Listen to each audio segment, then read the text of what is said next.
The show Severance is all about the lengths people will go to find a little freedom, a little peace in their life.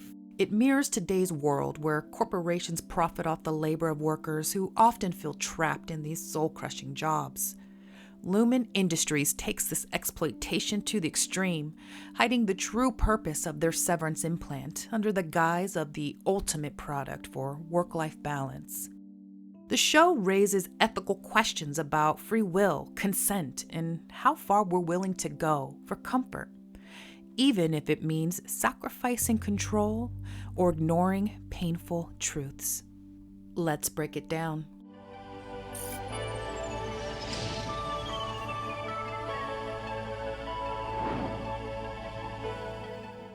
The show opens up in an empty conference room with a woman sprawled out unconscious on a table. An ominous voice speaks through an intercom and asks her, "Who are you?" She wakes up disoriented and confused, and then slowly she realizes she doesn't know. And that's when she learns the horrifying truth. She's been severed. Her outside self chose to implant a microchip into her brain, a procedure that effectively split her consciousness in two, creating this new version of her, someone who exists only to work. So, what exactly is Severance? Well, the Severance chip was created by Lumon Industries, a powerful biotech corporation that's been around since 1865. It was founded by a man named Keir Egan, whose family still runs the company to this day. Severance is marketed as a way to achieve the ultimate freedom and happiness, a true separation of work and life, through a simple implant in your noggin. The implant can be activated to switch between the work you, otherwise known as an Innie, and the outside you, or Outie.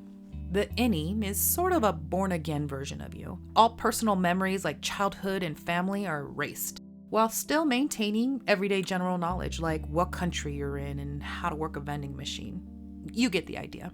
The procedure promises to erase all stress from work by switching off memories of it once you leave. But for the Innies, life is a nightmare. Am I trapped here?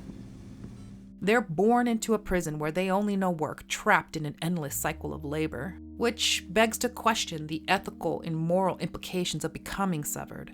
Should the Innie, essentially a new person, have a say in their existence? You brought him into this world without his permission, based on your own desire for emotional convenience. The show is primarily told from the perspective of the Innies. The severed floor of Lumon Industries is set up like your typical corporate environment.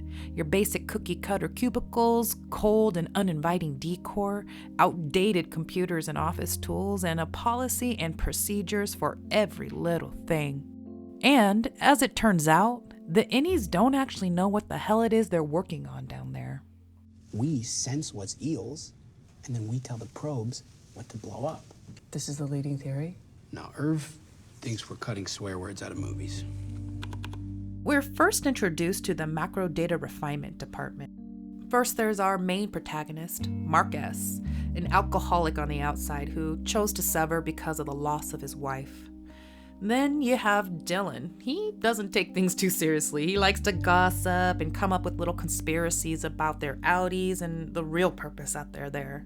And then there's Irving. He's the kiss-ass, the one who's a stickler for the rules. He's fully bought in on his role as an Innie, and he truly believes he's doing important work here. And then we have our final member of the team, Helly, the woman who was on the conference table. She was brought in to replace a man named Petey, who used to actually be the head of the department. Their work is strange and mysterious. It consists of playing a sort of computer game. They look at an array of numbers and sort them into different categories based on how the numbers make them feel. Oh God, a 4. Don't fuck around. I told you, you'll understand when you see it, so just be patient.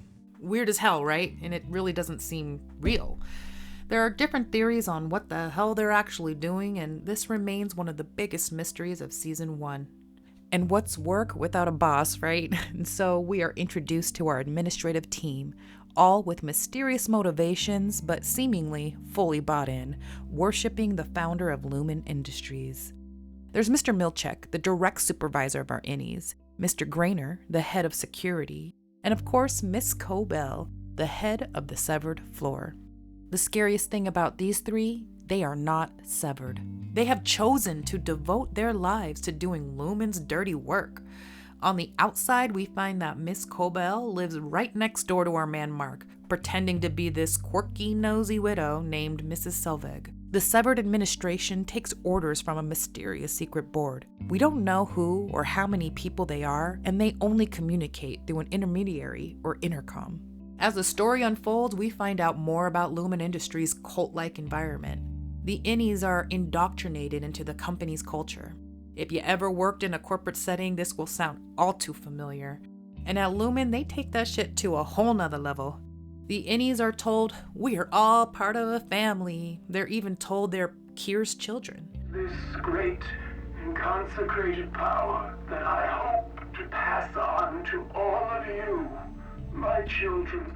They are taught to revere the founder, Kier Egan, as almost like a god. His guiding principles are like the 10 Commandments and the company handbook like the Bible.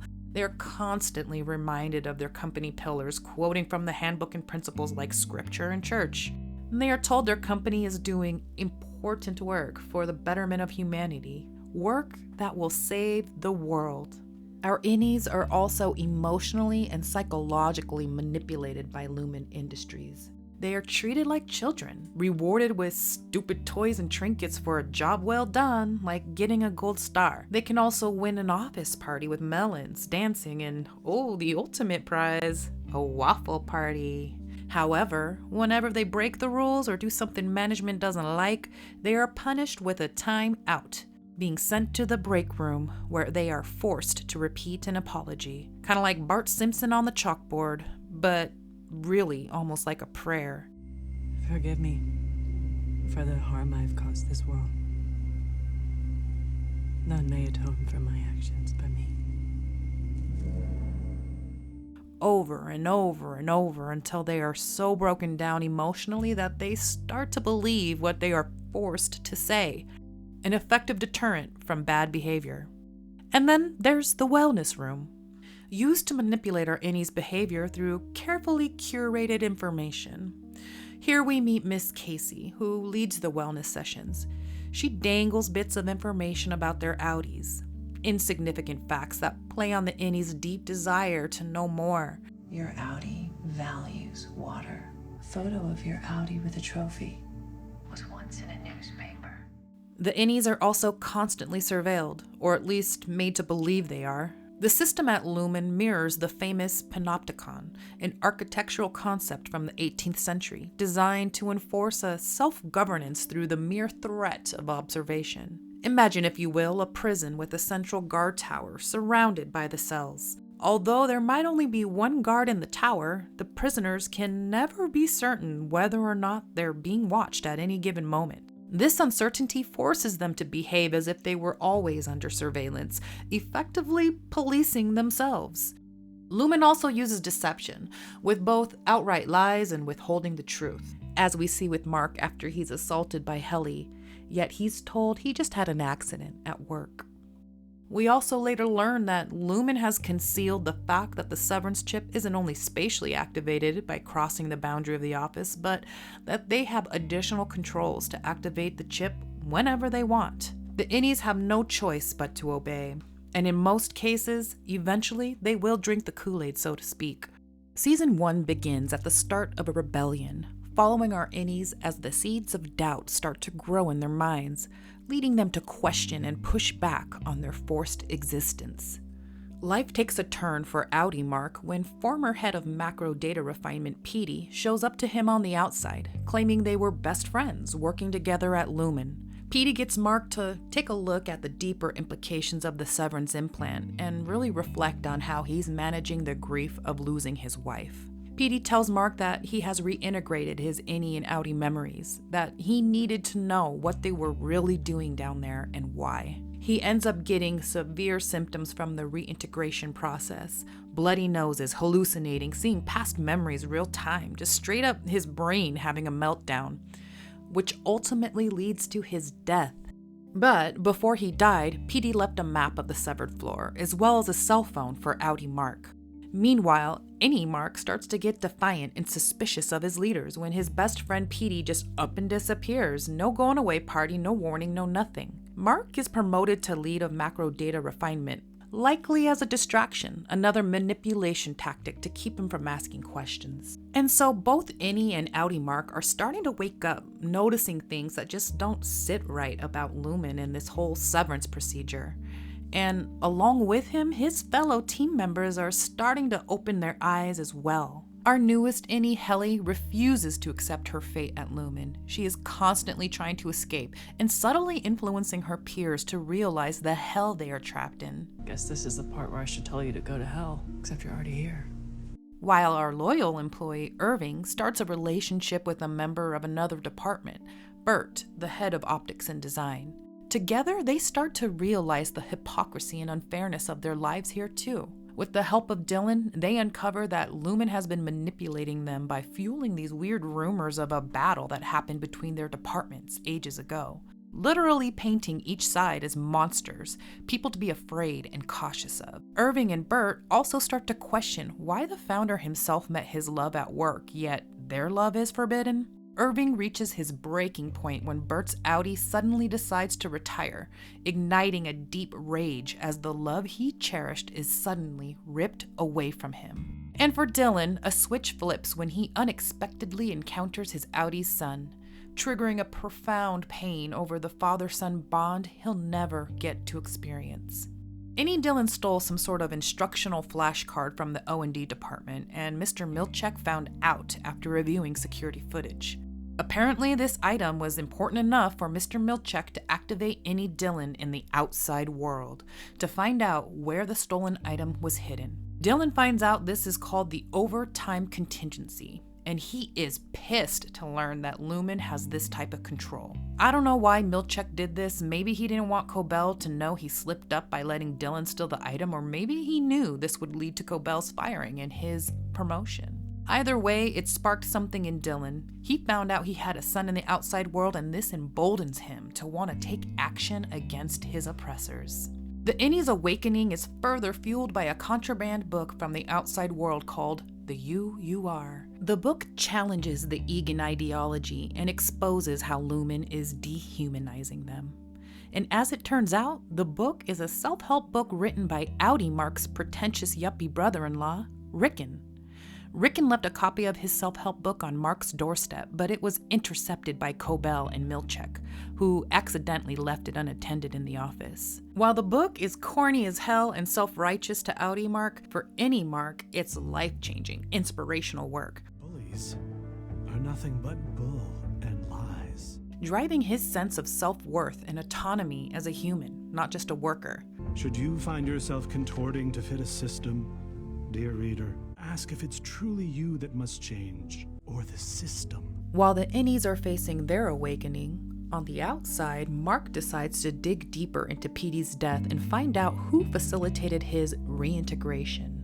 Mark ends up meeting Reghabi, another former Lumon employee who personally performed his severance implantation.